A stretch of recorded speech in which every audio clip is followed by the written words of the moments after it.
오늘 설교는 제목이 속사도행전이라는 제목입니다. 속사도행전을 씁시다. 2019년 8월 달에 제가 설교를 사도행전 오늘 본문 13장 1절에서 3절 말씀을 본문으로 해서 설교를 했었습니다. 오늘은 두 번째 이어서 44절에서 52절까지 말씀을 가지고 속사도행전을 씁시다. 두 번째 설교를 하고자 합니다. 필립 브룩스 목사는 임종 시간이 다가올 때 아무도 면회하는 것을 허락지 아니했습니다. 그런데 단 한 사람에게는 면회를 허락했습니다. 그 사람은 뜻밖에도 그동안에 늘 법률 전문 역할을 했던 그 변호사였습니다. 이 변호사는 이 목사님의 임종 시간에 만난 유일한 사람이었습니다. 이 변호사가 이제 임종을 앞두고 있는 목사님 앞에 인사합니다. 나를 이렇게 만나 주셔서 그 면회를 허락해 주셔서 감사합니다 라고 그렇게 인사를 했더니만은 이 목사님이 그 변호사의 손을 꼭 붙잡으면서 이렇게 말합니다.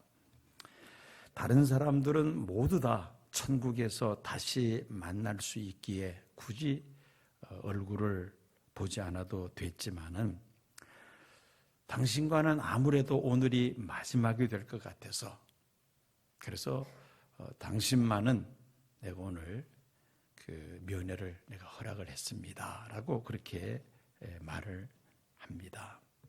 이 무슨 말입니까? 다른 사람은 다 예수 믿고 구원받아 하늘나라에서 만나지만은 이 변호사는 예수를 믿지 않기 때문에 이 순간이 마지막이 될 것 같아서 자기가 면회를 받아들였다는 그 말입니다. 역으로 표현한다면 어떻게 하라는 겁니까? 예수 믿고 천국에서 만나자는 그 마지막 전도였던 것이죠. 이 목사님은 마지막 그 임종 순간까지 복음을 전하려고 애를 썼다는 그런 이야기입니다. 타이타닉호가 침몰한 지 4년이 지난 후에 한 젊은이가 어느 집회 장소에서 간증을 합니다. 저도 그때 타이타닉호에 타고 있었습니다. 배가 물속에 빠져들어갈 때에 바닷속으로 몸을 던졌습니다. 빙산에 배가 파손이 되었고 부서진 파편 조각을 붙잡고 바다를漂流하고 있을 때 내 곁에서 함께漂流하던 분이 계셨습니다. 그런데 그분은 존 하퍼 목사님이었습니다. 그분이 제게 물었습니다. 형제여, 예수를 믿습니까? 그때 저는 안 믿는다고 그렇게 대답을 했습니다. 그랬더니만은 이 목사님이 다급한 목소리로 예수 믿으세요. 예수 믿어야 구원받습니다. 하다가 그만 파도가 덮치면서 그 목사님이 물속에 그냥 들어가셨다는 겁니다. 한참 후에 다시 그 목사님이 물 위로 또 올랐는데 그때 또다시 이제라도 예수를 믿겠습니까? 라고 말씀하시는 것이었습니다. 아니라고 그렇게 대답을 했더니만은 꼭 예수 믿어야 구원받습니다. 하는데 그 순간 또 파도가 덮치면서 그 목사님이 물속으로 들어왔는데 그 후로는 다시 물에서 올라오지를 못했다는 겁니다. 그러면서 이 청년이 하는 말이 나는 그 존 하프 목사님이 마지막으로 저를 전도했던 사람입니다 라고 그렇게 고백을 하면서 신앙 간증을 합니다. 죽어가면서도 전도하는데 그 전도를 어찌 거부할 수가 있겠습니까? 그 결과 이 청년은 예수님을 영접하고 또 여러 그런 집회를 다니면서 자신의 신앙을 간증하는 그런 전도자가 되었다는 것입니다. 여러분, 전도라는 것이 그렇습니다. 꼬리에 꼬리를 물고 이 전도는 계속해서 전해집니다. 그러면서 오늘 우리들에게까지 복음이 전파된 것이죠. 가난한 목수의 아들로 태어난 나사렛 출신 예수 그리스도의 복음이 온 세계를 덮어 지금은 전 세계 인구의 3분의 1 이상이 예수를 믿는 이런 놀라운 경이로운 일들이 지금 진행되고 있습니다. 예수 그리스도의 복음이 어떻게 시작해서 어떻게 전파되었는지를 사도행전을 통해서 우리가 발견할 수가 있습니다. 복음 전파의 시작을 우리가 사도행전에서 찾아볼 수 있다면은 이 사도행전의 역사는 2000년 기독교 역사 속에서 끊임없이 진행이 되어 왔고 지금도 진행되고 있고 앞으로도 계속해서 진행될 것입니다. 그래서 우리는 사도행전 이후의 전도 사역을 사도행전 29장 또는 속사도행전이라 그렇게 부르기도 합니다. 사도행전은 말 그대로 사도들의 발자취를 기록한 책입니다. 사도행전에 누가 누구에게 보낸 편지였고 또 왜 기록했는지를 사도행전 1장 1절에서 3절까지 이렇게 누가는 기록하고 있습니다. 데오빌로여, 내가 먼저 쓴 글에는 무릇 예수께서 행하시며 가르치시기를 시작하심부터 그가 택하신 사도들에게 성령으로 명하시고 승천하신 날까지의 일을 기록하였노라. 그가 고난받으신 후에 또한 그들에게 확실한 많은 증거로 친히 살아계심을 나타내사 40일 동안 그들에게 보이시며 하나님의 나라의 일을 말씀하시니라. 먼저 쓴 글이란 누가복음을 가리킵니다. 사도행전과 누가복음은 누가가 쓴 편지입니다. 사도행전의 전편에 해당되는 누가복음에는 예수님이 어떤 분인지에 대해서 또 예수님의 그 3년 공생의 삶에 대해서 자세하게 기록을 하면서 예수님이 하나님의 아들이요 구세주이심을 증거하고 있죠. 그리고 이 누가복음에서 누가는 데오빌로에 향하여 각하라고 부르고 있습니다. 이 말은 이 데오빌로라는 사람이 로마 제국의 고위 관리였음을 우리가 추정할 수가 있습니다. 갓 기독교로 개종했거나 기독교로 개정하려고 했던 사람이었을 것입니다. 사도행전에 기록된 배경을 살펴보면 당시 이방인의 사도로 부르심을 받은 사도 바울이 소아시아와 유럽을 순회하면서 복음을 전하다가 로마 제국의 수도 로마로 그가 구금이 되어서 재판을 받는 그런 상황이었습니다. 누가는 로마 제국의 고위 관리였던 데오빌로에게 누가복음과 사도행전을 써서 보냄으로 인하여 예수님은 어떤 분인가에 대해서 그리고 예수님은 온 인류의 온 인류를 죄에서 구원하시는 메시아이심을 증거하고 있는 책이라고 우리가 말할 수 있습니다. 사도행전이 담고 있는 내용은 한 구절로 압축시킨 것이 사도행전 1장 8절입니다. 성령이 너희에게 임하시면 너희가 권능을 받고 예루살렘과 온 유대와 사마리아와 땅끝까지 이르러 내 증인이 되리라. 사도행전 28장에 있는 28장 내용을 압축시킨 것이 바로 이 1장 8절 말씀인 것입니다. 이 말씀이 사도행전 1장 8절 말씀이 역사 속에서 어떻게 이루어졌는가를 누가는 이 사도행전에서 자세하게 기록을 하고 있습니다. 사도행전은 오늘 본문인 13장을 분기점으로 전반부와 후반부로 그렇게 나눕니다. 전반부란 1장에서 12장까지 예수님의 승천과 오순절 성령 강림으로 말미암아 초대 예루살렘 교회의 탄생과 그 교회의 부흥에 대해서 기록을 하고 있다면은 사도행전 후반부인 13장에서 28장까지는 예수 그리스도의 복음이 안디옥 교회를 중심으로 해서 이방인들에게 어떻게 전파되었는가 아주 자세하게 기록을 하고 있습니다. 전반부는 사도 베드로를 중심으로 해서 초대 예루살렘 교회의 부흥에 대해서, 후반부는 사도 바울을 중심으로 해서 이방인들에게 땅끝까지 복음이 어떻게 전파되었는가를 기록하고 있습니다. 자, 이렇게 베드로는 유대인을 위한 전도자로, 바울은 이방인을 위한 전도자로 쓰임을 받으면서 예수 그리스도의 복음이 예루살렘에서 시작해서 온 유대와 또 사마리아와 땅끝까지 이르러 전파된 그 모든 과정들을 기록하고 있는 것이 사도행전입니다. 사도행전 13장은 사도행전 후반부가 시작되는 장으로서 이방인 교회인 안디옥 교회가 바울과 바나바를 선교사로 파송해서 예수 그리스도의 복음이 이방인들에게 활발하게 증거되는 그런 내용을 담고 있습니다. 안디옥을 떠난 바울은 구브로섬을 거쳐서 비시디아 안디옥에서 복음을 전합니다. 다른 장소에도 그러했듯이 이 비시디아 안디옥에서 복음을 전할 때 먼저 유대인들이 예배드리는 그 회당에 안식일 날 찾아가서 예수 그리스도의 복음을 증거합니다. 그런데 이 비시디아 안디옥에서 안식일을 맞이하여 회당에서 바울이 복음을 전할 때에 거기에 모여든 많은 사람들이 큰 감동을 받고 다음 안식일에도 와서 그 이야기를 해달라고 그렇게 사람들이 부탁을 합니다. 그 다음 안식일에 이 회당에 갔더니만은 그 비시디아 안디옥에 사는 많은 사람들이 그 회당으로 다 몰려왔습니다. 복음을 듣기 위하여.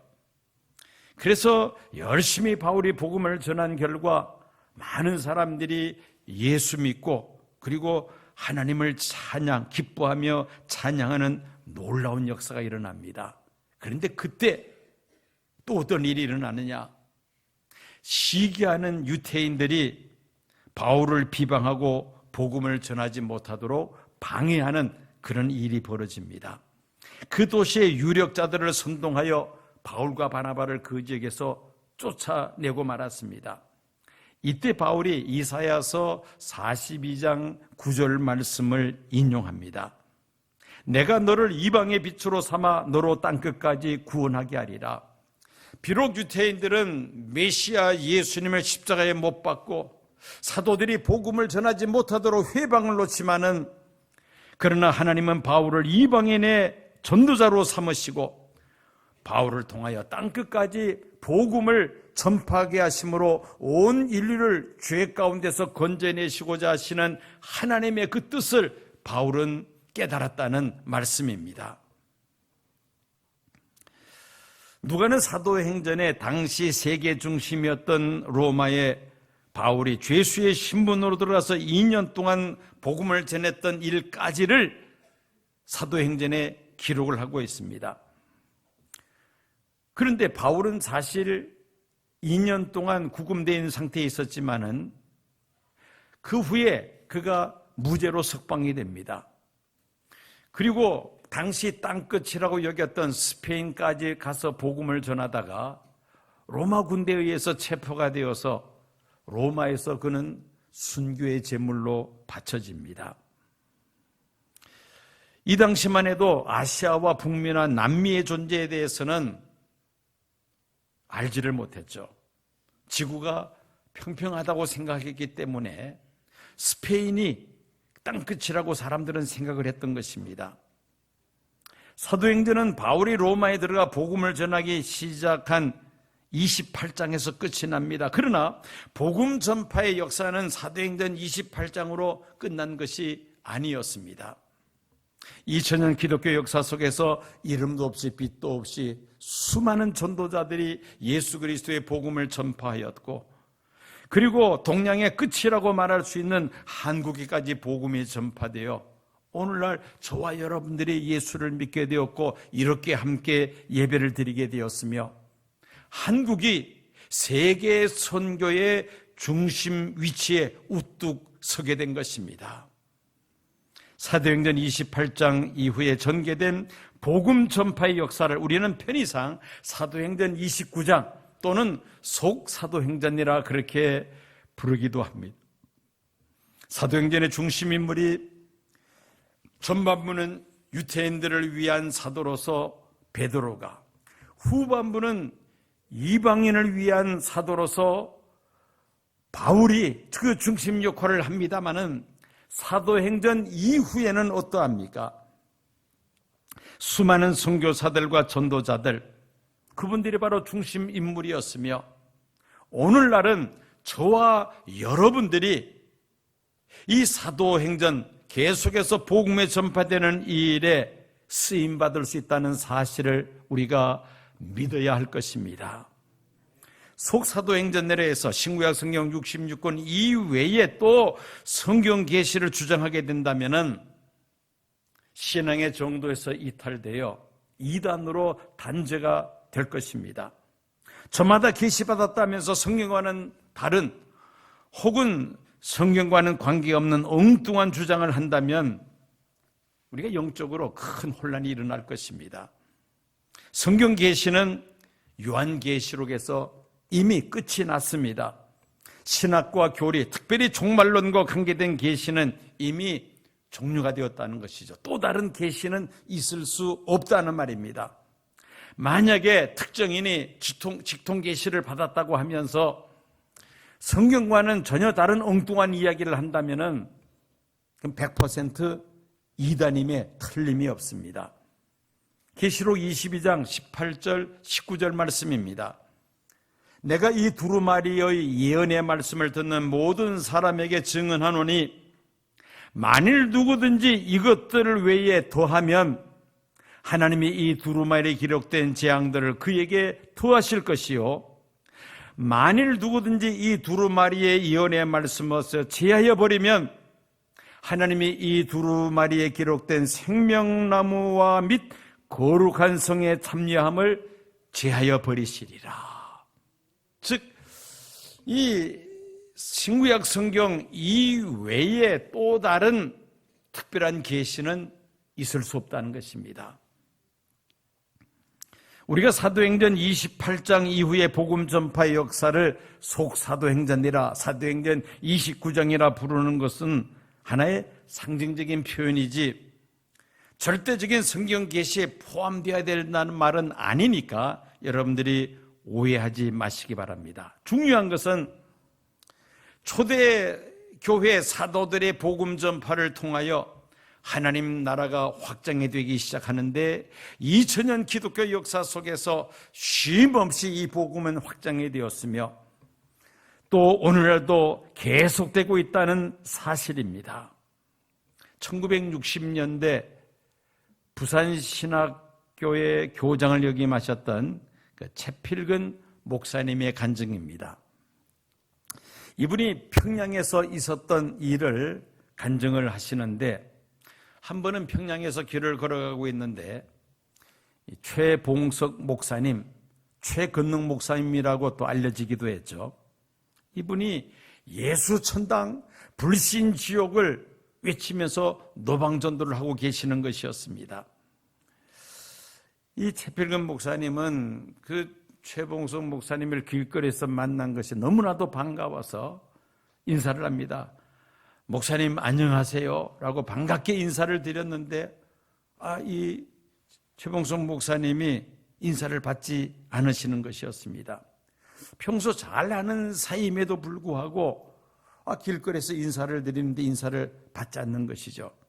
그래서 이 목사님이 내가 인사하는 것을 못 보셨구나 그렇게 생각을 하고는 또다시 그 최봉석 목사님에게 저 채필근 목사입니다 라고 그렇게 말씀을 드렸더니만은 이 최봉석 목사님이 하시는 말씀이 목사는 목사인데 벙어리 목사구만 이라고 그렇게 말씀을 하시는 것이었습니다. 전도하지 않는다고 책망하는 그런 말씀이었다는 것이죠. 교인은 교인인데 벙어리 교인들이 있습니다. 예수 믿은 지 5년, 10년, 20년 또 모태신앙을 자랑하면서도 주변 사람들에게 한 번도 예수 믿으시고 구원받으세요, 나와 함께 시온교회 가서 신앙생활 합시다 한 번도 말한 적이 없다면 이런 사람은 벙어리 교인이라고 말할 수밖에 없는 것이죠. 우리는 코로나 팬데믹 3년을 보내면서 신앙적으로 많이 나태해지고 느슨해졌습니다. 우리의 마음의 허리띠를 조으면서 예비신자 전도에 우리가 박차를 가해야 되겠습니다. 총동원 전도 행사를 할 때마다 매번 그러했듯이 이번에는 내가 누구에게 복음을 전할까? 그 대상자들을 예비 신자로 정하고 그분들을 위해서 기도하는 것입니다. 그리고 찾아가서 복음을 전하며 함께 교회 나와서 예배 드릴 수 있도록 그렇게 우리가 인도하자는 것입니다. 교인들 가운데 여러 부류의 교인들이 있습니다. 나는 어떤 부류에 속한 교인인가 한번 스스로 자신을 한번 점검해 보시기 바랍니다. 첫 번째는 나팔꽃 교인이 있습니다. 주일날 한번 교회 나와서 잠깐 예배드리고 돌아가면은 일주일 내내 보이지 않습니다. 그러다가 또 그 다음 주일 반짝 교회 나와서 예배드리고는 또 사라집니다. 이런 교인을 무슨 교인이라 말한다고요? 나팔꽃 교인이라 그렇게 부릅니다. 세상 일에 바빠서 여기저기 갈 데가 많아서 주일 한번 교회 나오고는 그 다음에는 교회에 발을 내딛지 않는 사람이죠. 두 번째는 감투 교인입니다. 감투를 써야지만이 교회 나오는 사람이죠. 감투를 안 씌워주면은 시험에 들어서 교회 나오지 않는 사람입니다. 세 번째는 인력거 교인이 있습니다. 별 희한한 교인이 다 있네요. 어떤 사람이 인력거 교인인가? 신방을 가야지만이 나와서 한번 예배드리고 또 신방 안 가면 또 안 나옵니다. 신방 가면은 또 마지못해서 끌려 나오는 이런 교인을 무슨 교인이란다고요? 인력거 교인이라 그렇게 부릅니다. 그 다음에 시험 채점관 교인이 있습니다. 이 사람 저 사람 점수 매기면서 흠이나 잡는 그런 일을 즐겨하는 사람을 시험 채점관 교인이라 그렇게 부릅니다. 그 다음에 유람선 교인이 있습니다. 이 교회 저 교회 또 돌아다니면서 어느 한 교회에 마음을 두지 못하는 이런 교인을 유람선 교인이다 그렇게 말합니다. 그 다음에 또 묵상 교인이 있습니다.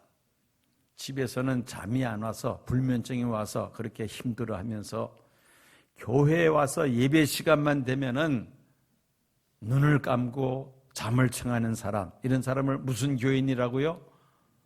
묵상교인이라고 부릅니다. 묵상교인. 그 다음에 소방대원 교인이 있습니다. 성도들 가운데 은혜 받고 열심히 신앙생활을 하려고 하면은 그냥 찬물을 끼얹는 그런 사람입니다. 교회가 뭔가 좀 부흥하려고 하면은 그냥 교회 찬물을 끼얹어서 시험에 들게 하는 이런 사람을 무슨 교인이라고요? 소방대원 교인입니다. 혹시 소방서 직원이 있으면 용서하십시오. 그런 직업을 말하는 것이 아니라 역할에 있어서 그런 역할을 할 수가 있다는 말이죠. 자, 이제는 좋은 의미에서 하는 말입니다. 지남철 교인이 있습니다. 어떤 사람이 지남철 교인이냐? 주변에 새로 이사 온 사람이 있으면은 반드시 찾아가서 전도해서 교회로 데리고 나오는, 한번 붙었다 하면 떨어지지 않고 꼭 교회로 모시고 나오는 이런 사람을 무슨 교인이라 부른다? 지남철 교인이라고 부릅니다. 교회 나오고 싶은데 누가 교회로 데리고 가지 않아서, 교회 가자 말을 하지 않아서 교회 나오지 않는 그런 사람들 우리 주변에 적지 않아 있습니다. 듣든지 아니 듣든지 가서 예수 믿으세요. 우리 쉬운 교회 나갑시다. 근데 이분만 가면은 철커덕 지남들처럼 붙어서 교회에 같이 나오게 됩니다. 이런 분을 지남철 교인이다. 그 다음에 또 불쏘시개 교인이 있습니다. 이거는 소방대원 교인 정반대 표현입니다. 성령 충만하여 마음이 뜨겁습니다. 만나는 사람들에게 복음을 전하면서 그들의 마음을 움직여 함께 예수 믿게 하고, 신앙적으로 나태한 사람 가서 권면하면은 그 사람 속에 또 그 불이 붙어서 함께 열심을 가지고 신앙을 회복하게 하는 이런 사람을 무슨 교인이라고요? 불쏘시개 교인이라고 부릅니다. 오늘 예배당에서 함께 예배드리는 이 자리에 있는 성도님들은 모두 다 지남철 교인과 불쏘시개 교인인 줄로 믿습니다. 돈 스티븐이라는 사람이 미국에 있는 수천 명의 그리스도인들을 상대로 해서 설문조사를 했습니다. 어떤 계기로 교회에 나오게 되었습니까? 예수 믿게 되었습니까? 라는 그 설문조사를 했는데 20% 정도는 뭐 이런저런 이유로 교회에 나오게 되었다고 말을 하고 80%는 똑같은 대답을 하는데 먼저 예수 믿는 사람들의 전도를 통하여 내가 교회에 나오게 되었습니다. 무엇을 통하여 교회에 나오게 되었다? 전도를 통하여 교회에 나오게 되었다는 겁니다. 처음 교회에 발을 딛게 된 그 배경을 살펴보니까 80% 가까이가 전도를 통해서 교회에 나오게 되었다는 것이죠. 그러니 이 전도가 얼마나 중요하다는 말입니까? 2000년 기독교 역사 속에서 이 복음 전파의 역사는 끊임없이 진행이 되었고 지금도 계속해서 진행되고 있습니다. 언제까지 이 복음이 전파될까요? 예수님 다시 오셔서 그리스도의 나라, 영원한 하나님 나라를 완성하실 때까지 이 복음은 계속해서 전파가 될 것입니다. 어디까지 전파가 돼요? 땅끝까지 전파될 것입니다. 마태복음 24장 14절입니다. 이 천국 복음이 모든 민족에게 증거되기 위하여 온 세상에 전파되리니 그제야 끝이 오리라. 땅끝까지 온 세상에 복음이 전파되면은 나는 복음을 들을 수 있는 기회가 없어서 예수 믿지 못했다라고 말하는 사람이 없도록 일단 복음을 들을 수 있는 기회는 다 주어진다는 겁니다. 그렇게 되면은 예수님 다시 오셔서 이 세상을 심판하시고 그리고 그리스도의 나라, 영원한 하나님 나라가 완성된다는 말씀입니다. 하나님은 전도에 미련한 방법을 통하여 죽어가는 인생을 구원하기를 원하신다고 성경은 말씀합니다. 사도행전은 28장으로 끝이 나지만은 복음 전파의 역사는 끝이 나지 않습니다. 28장 기록된 이후에도 지금도 주님 다시 오실 때까지 계속 진행될 줄로 믿습니다. 그래서 우리는 속사도행전이라 그렇게 표현하는 것입니다. 교회의 사명인 전도를 세 가지로 좀 구체화해서 생각해 볼 수가 있습니다. 내 가정에서 시작해서 내 주변 이웃들, 이것을 지역 복음화라고 말을 합니다. 지역 복음화. 두 번째는 우리 대한민국 같은 경우 한국 교회에는 민족 복음화가 또 과제이죠.